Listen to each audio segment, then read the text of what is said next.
Salam Bapak Ibu sekalian, ketemu lagi dalam acara belajar firman Tuhan bersama dan juga siraman rohani supaya kita memang mengalami kehidupan yang menang dari semua tantangan yang ada. Saya percaya dalam proses yang sudah cukup panjang ini, melewati masa pandemi ini, kita banyak menghadapi halangan-halangan untuk bisa dibelokkan tidak mencapai sasaran.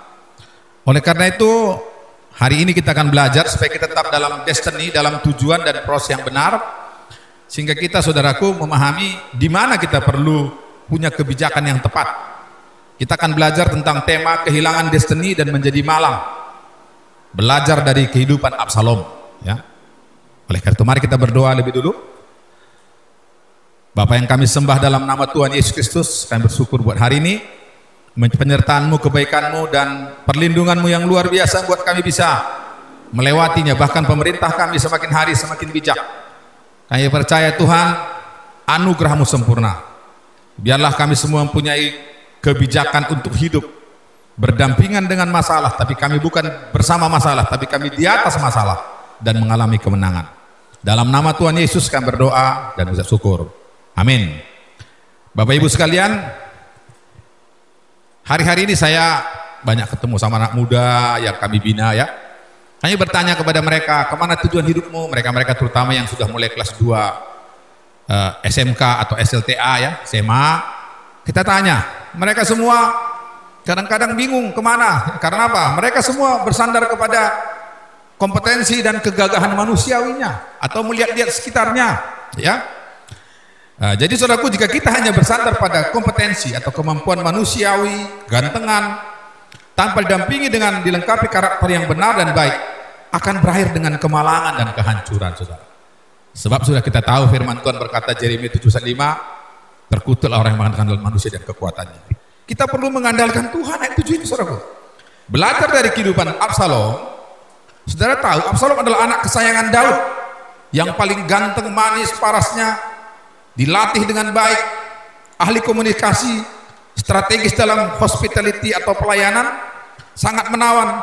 Tapi saat membuka celah yang salah, yaitu spirit kebencian, kepahitan, dendam, iblis masuk, maka ia mengakhiri dengan kemalangan. Absalom adalah anak kesayangan Daud, karena tampan dan terampil, dipersiapkan menjadi pemimpin pengganti Daud. Celah mulai masuk saat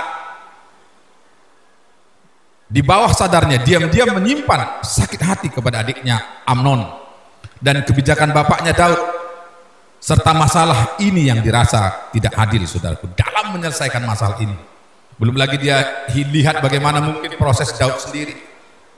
Persoalannya awal respon yang salah terhadap sakit hati kita baca dalam 2 Samuel 13 ayat 19 sampai 22. 2 Samuel 13 ayat 19 sampai 22, demikian firman Tuhan. Lalu Tamar menaruh abu di atas kepalanya, mengoyakkan baju kurung yang maha indah yang dipakainya, meletakkan tangannya di atas kepalanya, dan pergilah ia sambil meratap dengan nyaring. Bertanyalah Absalom kakaknya kepadanya, apakah Amnon kakakmu itu bersetubuh dengan engkau? Maka sekarang adikku, diamlah saja. Bukankah ia kakakmu? Janganlah begitu memikirkan perkara itu. Lalu Tamar tinggal di rumah Absalom kakaknya itu seorang diri. Ketika segala perkara itu dengan Raja Daud, sangat marahlah ia. Dan Absalom tidak berkata-kata dengan Amnon baik tentang yang jahat maupun tentang yang baik. Tetapi Absalom membenci Amnon sebab ia telah memperkosa Tamar adiknya. Saudara tahu peristiwa ini di mana, saudaraku? Ketika peristiwa Amnon melakukan hal yang tidak baik, yang melakukan kejahatan amoral kepada adiknya, saudaraku, adiknya kandung daripada Absalom, saudaraku, dia nggak marah, dia nggak ucapkan, tapi dia simpan jadi kepahitan, saudara. Dan dia melihat ketika Daud cuma marah tapi tidak mengambil sikap yang tegas, dia juga diam tapi menimbulkan kebencian yang mendalam. Dan kemudian disimpan di dendam yang hanya bisa dipuaskan jika membunuh atau menghancurkan Amnon saudaranya dan bapaknya Daud. Itu membuat arah hidupnya berubah. Cara mencapai tujuan juga berubah dari cara Tuhan menjadi cara sendiri, dan tidak lagi mengarah pada visi dan destiny Elohim. Saudara, ketika kita menyimpan dendam, kita enggak lagi tanya Tuhan, tapi mengutamakan peluapan emosi dan keinginan pribadi, saudara. Itu yang dilakukannya. Saudaraku, ini hal yang perlu saudara ketahui. Saudara, itu yang buat dia makin, saudaraku, jauh. Saudara,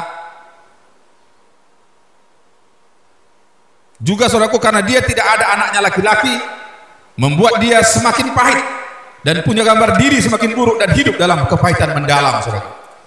Saudaraku ini, saudaraku, Absalom menyimpan sakit hatinya, perbuatan jahat dan ketidakadilan saudara dan bapaknya direnungkan, dirasa-rasakan sakitnya sehingga mengasihani diri sendiri, kehilangan damai sejahtera dan kepahitan dan dendam.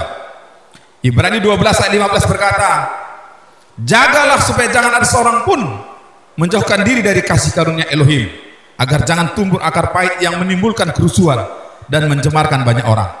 Ketika kita pahit, saudara, itu akan membuat kita membuat kerusuhan, kekacauan, bukan hanya untuk diri kita tapi orang lain. Wahyu 8 ayat 10 sampai 11 dikatakan, saudara, demikian kepahitan itu, dia merambah dan menghancurkan. Lalu Wahyu 8 ayat 10 sampai 11, lalu malaikat yang ketiga meniup sangkakalanya, dan jatuhlah dari langit sebuah bintang besar, menyala-nyala seperti obor, dan ia menimpa sepertiga dari sungai-sungai dan mata air.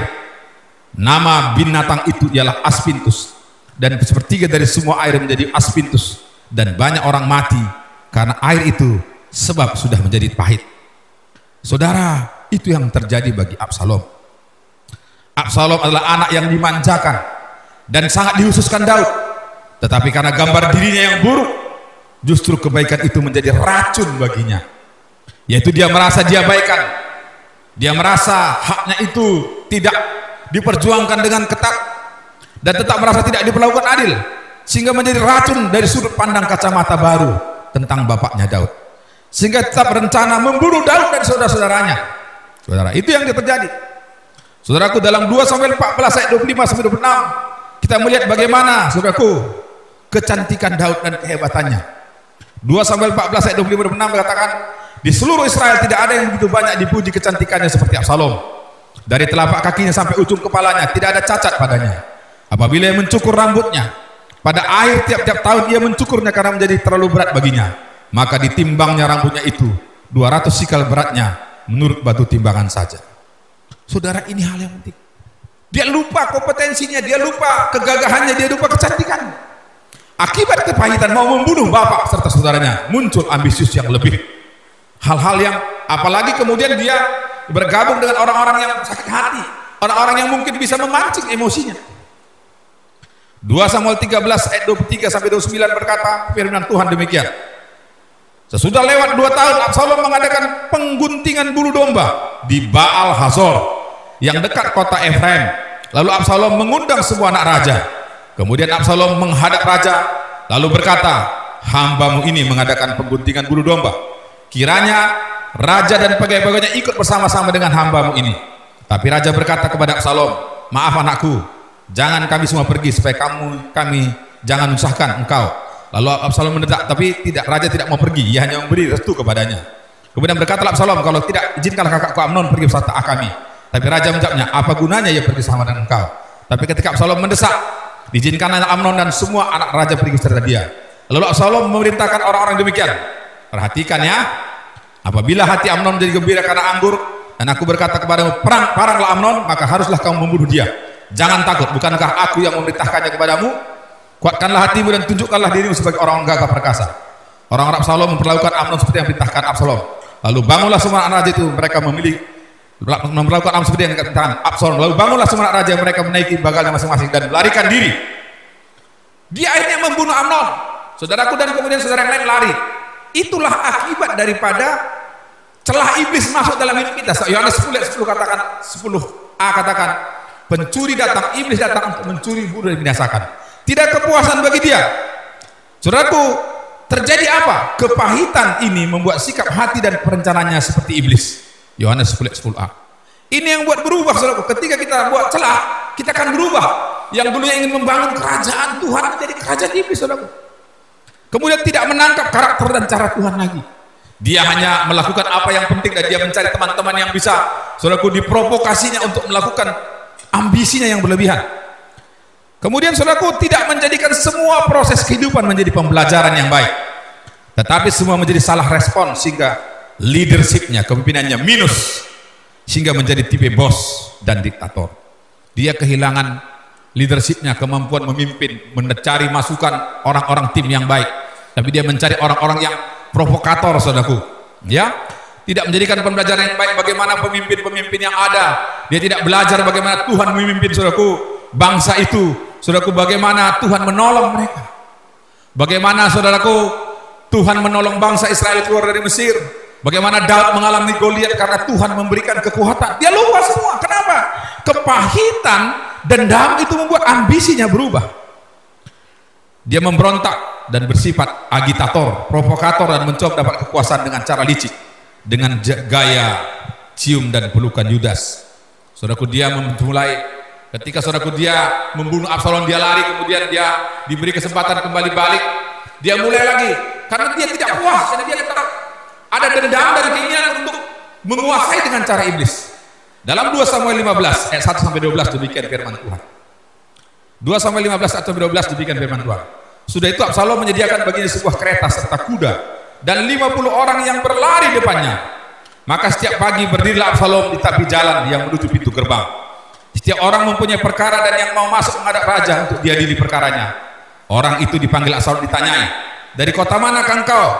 Apabila ia menjawab, hamba-mu datang dari suku Israel Anu, maka berkatalah Absalom kepadanya, lihat, perkaramu itu baik dan benar, tetapi dari pihak raja tidak ada seorang pun yang mau mendengarkan engkau.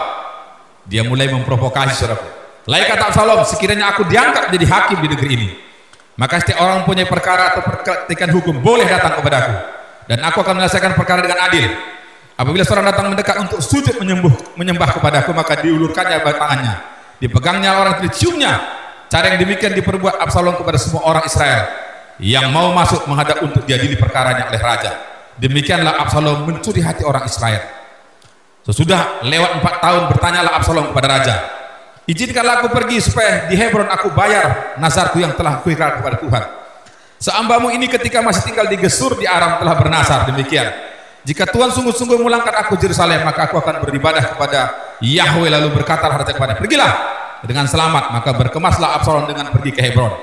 Dalam pada itu Absalom telah mengirim utusan rahasia kepada segenap suku Israel dengan pesan, segera sudah kamu dengar berita kalau besullah Absalom sudah menjadi raja di Hebron.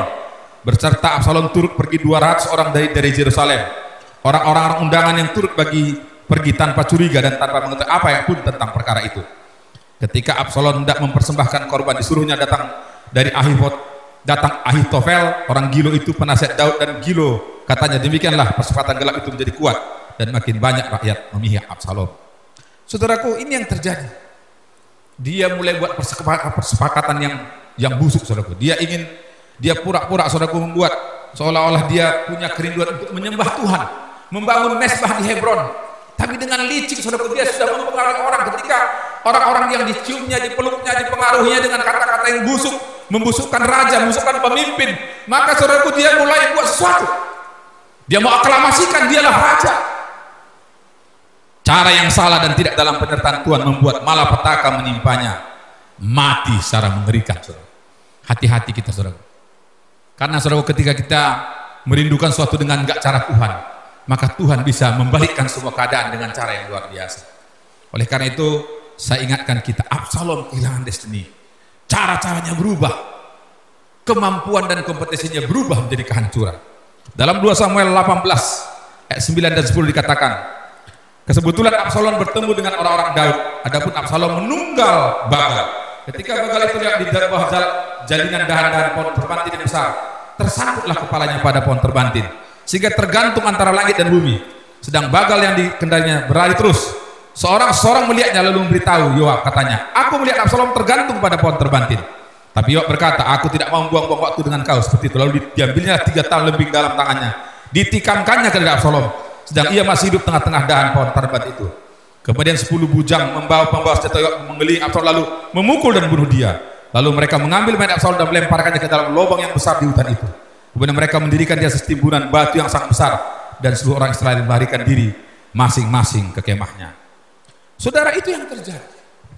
Saudara, dia mati dengan konyol. Saudaraku, Ini hal yang terjadi. Dan kemudian juga saudaraku, ada satu catatan yang penting dalam saudaraku 2 Samuel 18 ayat 17-18 demikian. Sewaktu hidupnya Absalom telah mendirikan bagi dirinya sendiri tugu yang sekarang ada di lembah raja. Sebab katanya, aku tidak ada laki-laki untuk melanjutkan kegiatan kepada namaku.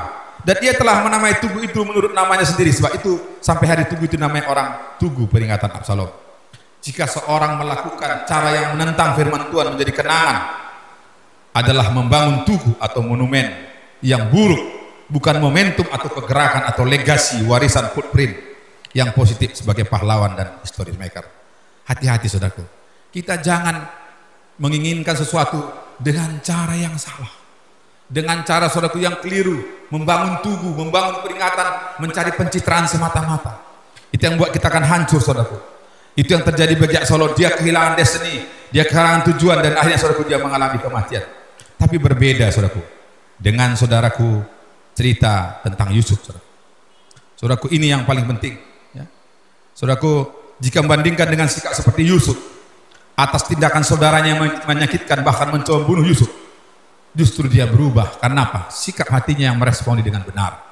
Saudara, kita tahu Yusuf saudaraku, karena mimpi dibuang oleh saudara-saudaranya, bahkan mau dibunuh, tapi kemudian dijual kepada pedagang dari Mesir. Kejadian, tapi kemudian saudaraku, Tuhan menolong dia, menuntun dia, karena dia selalu berjalan dalam jalan Tuhan. Sekalipun kita berjalan dalam kekelaman, kita takut bahaya, karena Tuhan menyertai kita, gada dan tongkatnya menolong kita, menghibur kita. Saudara, kalau kita hidup dengan cara Tuhan, Tuhan menyertai hidup kita. Kejadian 50 ayat 16-21. Ketika saudaraku akhirnya bapaknya Yusuf, Yakub meninggal, maka saudara ketakutan ketika mereka sudah berada di Mesir bersama dengan Yusuf. Akhirnya mereka berkata, Kejadian 50 ayat 16-21. Sebab itu mereka menyuruh menyampaikan pesan ini kepada Yusuf. Sebelum ayahmu mati, ia telah berpesan, beginilah harus kamu katakan kepada Yusuf, ampunilah kiranya kesalahan saudara-saudaramu dan dosa mereka saat mereka telah berbuat jahat kepadamu. Maka sekarang ampunilah kiranya kesalahan yang dibuat hamba-hamba Elohim ayahmu. Lalu menangislah Yusuf ketika orang berkata demikian kepadanya.